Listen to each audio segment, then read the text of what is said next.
When most people think of the word anxiety, they associate it with negative things. The jitters, sweaty palms, stuttering over your words, feeling unsure of yourself. And while these things do sometimes happen when you're anxious, you can use feelings of anxiety to your advantage. In today's video, I'll be explaining why anxiety isn't necessarily a bad thing and how you can use it to better your life. Let's begin. Growing up, I was a very anxious kid.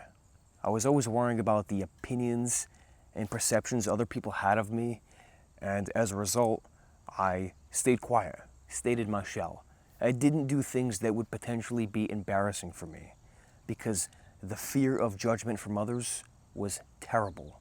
I was always on edge. And then when I was about 17 or 18, I decided, hey, enough is enough. I need to learn everything I possibly can about anxiety and find ways to completely eliminate it from my life. I tried my very best to conquer anxiety, so this was something I'd never have to face. But I soon learned that trying to conquer anxiety is completely foolish.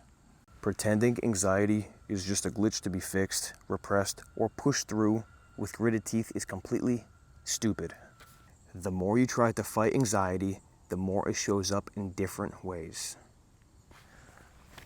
So, I stopped fighting it because there's no sense in fighting something that is inherently a part of you.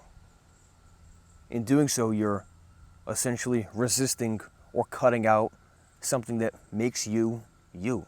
That's enough about me and my view on anxiety. Now let's talk about the science behind anxiety and how it works in the brain and body. Your brain releases adrenaline and cortisol in situations you perceive as risky or new. This happens to help you focus, sharpen your awareness, and prepare your body for whatever is happening. Back in the day, when we became anxious, it was because a predator was chasing us, or it was because the winter season was approaching and we needed to gather enough food and supplies so we could stay warm during those harsh weather conditions and survive. And these days, all these years later, our bodies are wired the same way. We are wired to survive. So these physiological reactions is just your body's way of protecting you, of ensuring that you are safe and you will continue to be safe moving forward. I mentioned the science and a brief history behind anxiety just to prove the point and really drive this point home, that you cannot conquer anxiety. You cannot overcome it and you cannot fight against it because this is a part of your body's wiring. You have been conditioned to, at times where you need it most, become anxious in order to survive. Instead of repressing it or fighting against it, we need to find ways to become aware of it, understand it, and integrate it into our everyday life. We need to retrain the way we perceive anxiety so that when it happens, we can dance with it. We can embrace it with open arms and allow it into our lives. These days, anxiety mainly shows up when you're on the edge of familiar and when you're about to do something meaningful with high stakes. When you're on the edge of familiar, you get this electric charge inside your body. Some people get it in their heart, some people get it in the pit of their stomach, some people feel it up here. This is what many people have been conditioned to believe is a negative, anxious feeling. But, as mentioned just before, when you reframe how you perceive this electric charge, then you can use it to your advantage. This electric charge really comes to be in your body when you're about to do something that's completely out of your comfort zone. When you're entering the unfamiliar territory, which inconveniently or conveniently is the only place you can really grow as a person. Now, of course, I don't mean you should constantly be living in this high-grade degree of stress. No, I'm not promoting that at all. But what I'm getting at is that when you find yourself in situations where you are experiencing those anxiety symptoms in your body, tap into it.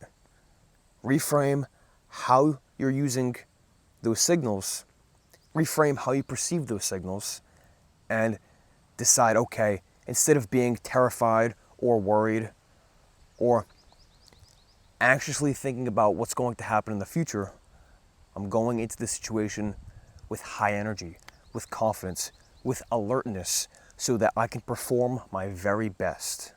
This is what I like to call intentional anxiety. So instead of letting it completely blindside you in those moments and letting it take over your very being, we must train our brains and bodies to voluntarily immerse itself into the situation and change how it responds to those things that would otherwise scare you in the past. In the mental health field, which is my background, we call this exposure therapy.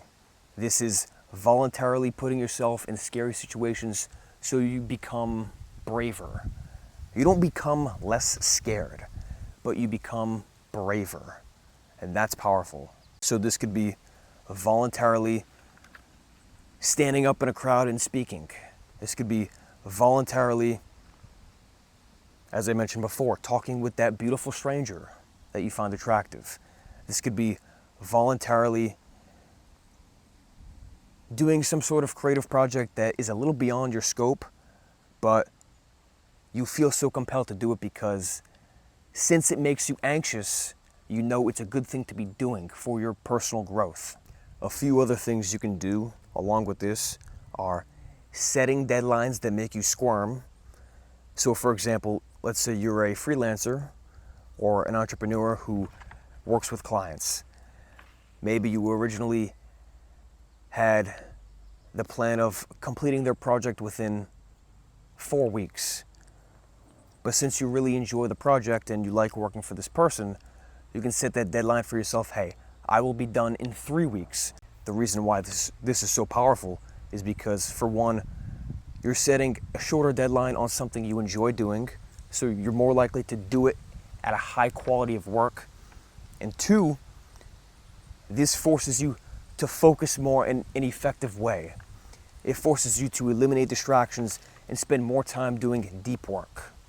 And when you cultivate these good habits, when you have a longer attention span and get into these long periods of deep work, the anxiety you would otherwise feel from setting that goal shrinks significantly because you know you're doing those important things every single day to meet that deadline.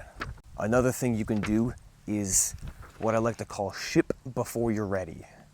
So in the context of content creation, that could be recording a video and just posting it right after. This video right here, for example, I will watch through it, make some edits, put the captions on, and in my mind know that, okay, well, I could spend more time editing this to refine it even more, but what is that going to do for me? I'd rather just get it out there, let the message spread, even if it's not perfect. That way, you build momentum. And when you have momentum in doing certain things, you become less anxious when it comes to doing them again, moving forward. This mostly applies to the context of content creation and entrepreneurship, since that's what I'm into, but you can extrapolate this to any area of your life.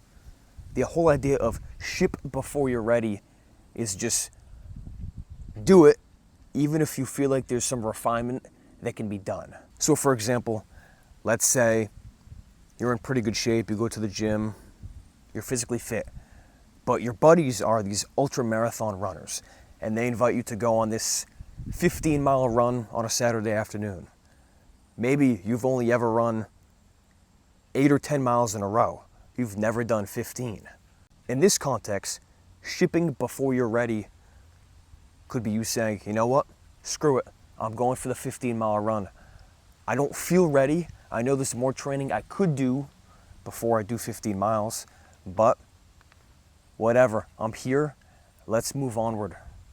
So, thank you for watching. Be sure to like, comment, subscribe, and Last but not least, if you're somebody who has a short attention span, wants to become better at focusing, and wants to do deep, meaningful work, whether that's for school, for your job, for entrepreneurship, or content creation, then be sure to check out the 3-day Focus Recovery Challenge. It's down in the description below. It's completely free, and in signing up, you'll also be on my mailing list. All right then, I'll see you in the next one. Peace.